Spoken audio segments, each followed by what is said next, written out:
Hello everyone, today I'm going to show you guys how to make super hot using Unity Game Engine.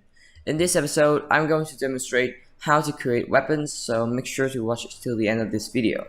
Let's get right into it. First, let's start by creating our bullet, since we don't want to start creating our weapon model first. And to do this, you need to first go to our main camera, 3D object, select cube, and we want to name this bullet. Alright, and let's drag it in front of the player, scale smaller, closer to the player. So then after that we can put our weapon right there. Let's make it a little bit smaller. Okay, now you also want to make it set active to off and create another empty game object.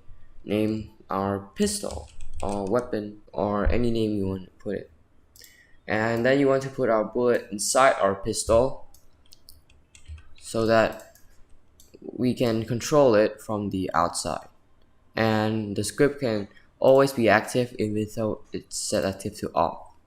Alright, now let's create our script. So let's create a C# script and name this weapon system. And let's open the script. So let's start with our script by first delete our start method, since we don't want to use it in our script.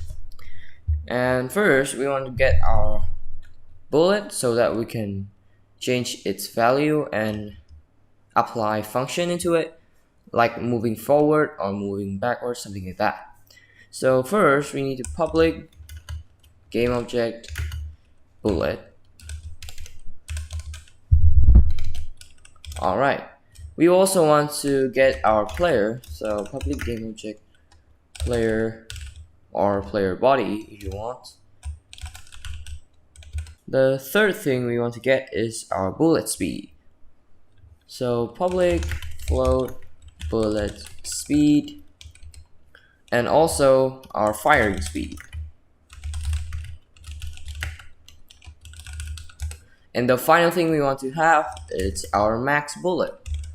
When we are out of bullet, we will stop firing. So like that. Okay. Now in our update method, we want to check if input get mouse button 0, which is our left click, and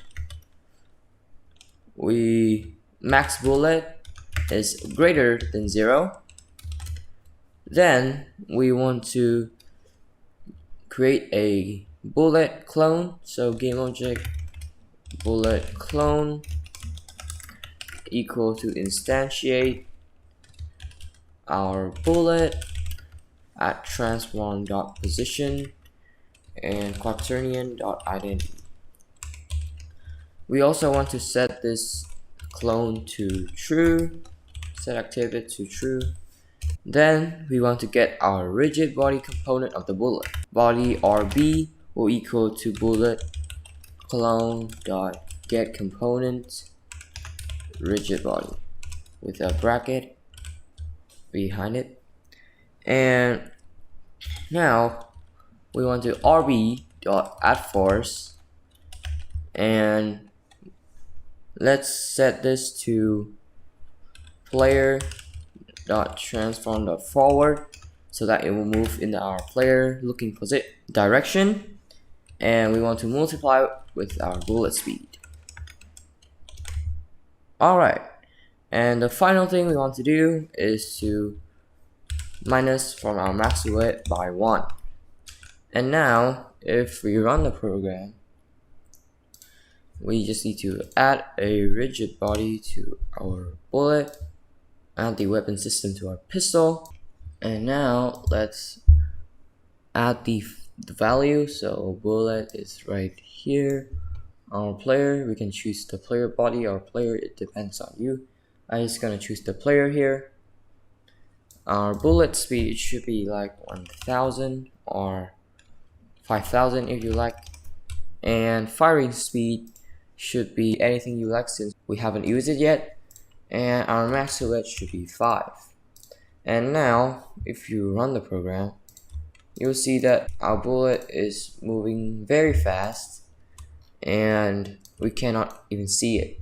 So let's make it slower. Let's set it to like 1000. The issue is that the bullet is moving too fast and we are shooting with no cooldown. After we shoot, we run out of bullet immediately.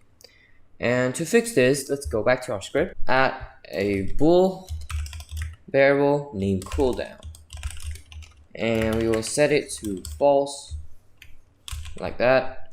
And we want to add the if, so and cooldown equal false, and we want to start coroutine, and this is, let's set this to cooldown timer.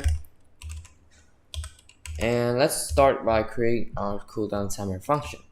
So because we want to wait, we must use the enumerator function and cooldown timer like that. And in it, we use the yield return new wait per second, and in it we want to wait for the firing speed. After that, we want to set our cooldown to false, and we also want to set our cooldown to true here, and that's it. So now if you go back to it and set our firing speed to like 0.5, let's change our bullet speed slower a bit. Alright, and let's test our program. So to fix the problem that the bullet is too small and have a very weak shot, you just need to first move our pistol to in front of the player, and directly like to the camera like that. And we will also want to change our scale of our bullet so that we can see it easier. And now if you run the program, you can see that our bullet is shooting forward and it's working perfectly. This is the end of this video. Hope you guys enjoyed. Now if you want to continue watching, choose the video on the left or the right to watch. But for now, thanks for watching and goodbye.